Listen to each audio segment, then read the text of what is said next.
out here on February 16th doing a little shed hunting, and I got an opportunity to give you an update on that lost camera. I want to go over with that just real briefly on what was going on there. As you can see in the background right there is that cedar tree, and underneath that cedar tree is a big scrape, what I call a boundary scrape, if you're going to label them. All those deer would gravitate into there. Now I'm going to pan around here and show you how open this is.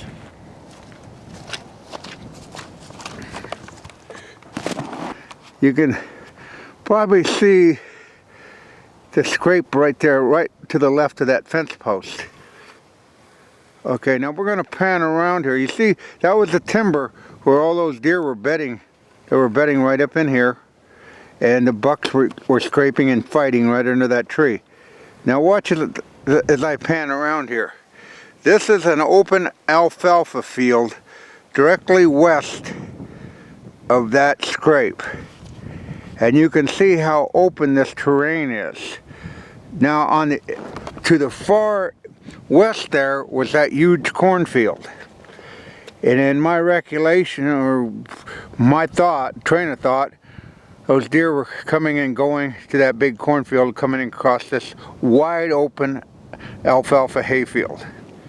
Apparently I set that camera up in a hurry. I never even planned on hunting it, but as you can see, this is why. And I just wanted to bring people online why I didn't hunt that scrape. But it was a nice scrape, because now we're going to zoom back in here, and there was the tree right there. And you've seen there, that black spot just to the left of that steel fence post, T-post, is that scrape. And that was a natural scrape started by deer. Never doctored it up or anything. But that just gives you a little bit of insight how open that was. It was right along the timber line. And they would traverse right along there, coming back from that cornfield, and gravitate right into there. A little closer, you can see the deer were going under this fence, a heavy laden trail, going right back to this scrape over here. There's plenty of deer poop on the ground, and it's still there, and it went right into this scraping area. Like I said, this was a natural scrape where you've seen all those bucks coming into. Now I'm going to back over here and get it where I was in the tree. Right now we're at the tree that the camera was in, and now we're going to walk up here, which 1, 2, 3, 4, 5, 6, 7, 8, 9, 10. Right to the scrape. Like I said, there was never ever any urine or anything dumped in here. But now you can see, looking from the scrape out to the openness of it. And you can see in the background, I have my tripod there. That's where we started this filming at. So it was wide open. This was the tractor lane that we go up to the field with. They were traversing right down this lane and laying over there in their grass. So just give you a little logistics what you were looking at. So that was just a little update on what was going on with that camera. Well, like I say, we're out here in the woods today on the 16th of February, and I was just up through here a week ago. It would be last Thursday. And what I'm about to show you is nature in its truest form. I could have shot this crippled buck, but I, thought, well, it's made it that far. Maybe, who knows? Let's see how it plays out. Anyhow, what you're about to see is the recycling process of Mother Nature. Only the strong survive. And I'm going to get out of the way here and show you how Mother Nature reclaims its own. Here it is. That blood is really, really fresh in there. That deer hadn't been there that long. Probably was taken down by predators. It wasn't shot. It was ran down.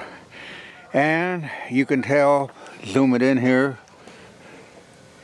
it was a shed buck also. So it, like I believe I had some opportunities to shoot that buck, but I thought, oh, you know, he was getting along, and I'll show you what the extent of his injuries were. Now as we pan down here, those are his 2 front feet. And you can notice the one on the bottom has been gnawed on. It's broken. You can see the difference in its front. This is its front normal hoof. And you can see it's normal size. And this is the broken one. So the hoof was broken clear off, swelled up, as big as my hand compared to this one. The one on your left is normal. The one on your right would be the one that was broken. You can see a little bit better now how swelled up and how the hoof was actually turned out, and that leg was really swelled up. Really swelled up. And as we scan down here, you can see the pedestal, fairly good sized pedestal also. So it was a buck that didn't make it, but as you can see, and you've seen in the last video, nothing goes to waste. This is Mother Nature's recycling method, and if you look in that stomach, you can see there was still corn, so apparently it was getting across the field to the cornfield. Oh, I don't know, but anyhow, Mother Nature, only the strong survive. And if you break be the animal's left front foot, if you break that, you probably aren't going to make it through the Iowa winter. That's why on this channel I always take my camera and show you the truth.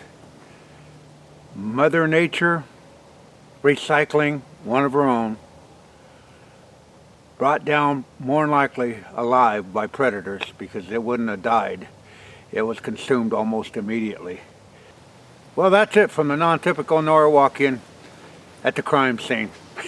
Well, I guess that wasn't too bad for the 16th day of February.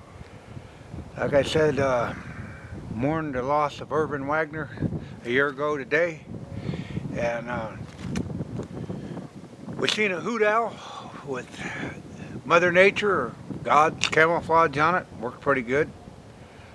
We got a little more information on that scrape, how the location was, seen how open that was, and how many deer come in there. And most of all, we've seen the redemption, recycle system of Mother Nature today. We found no antlers, but I took you along, and I think we all benefited from today's activity, even though we didn't find no bone on the ground. But there's always tomorrow. So that's it from the timber, with the non-typical Norwalkian taking a walkabout.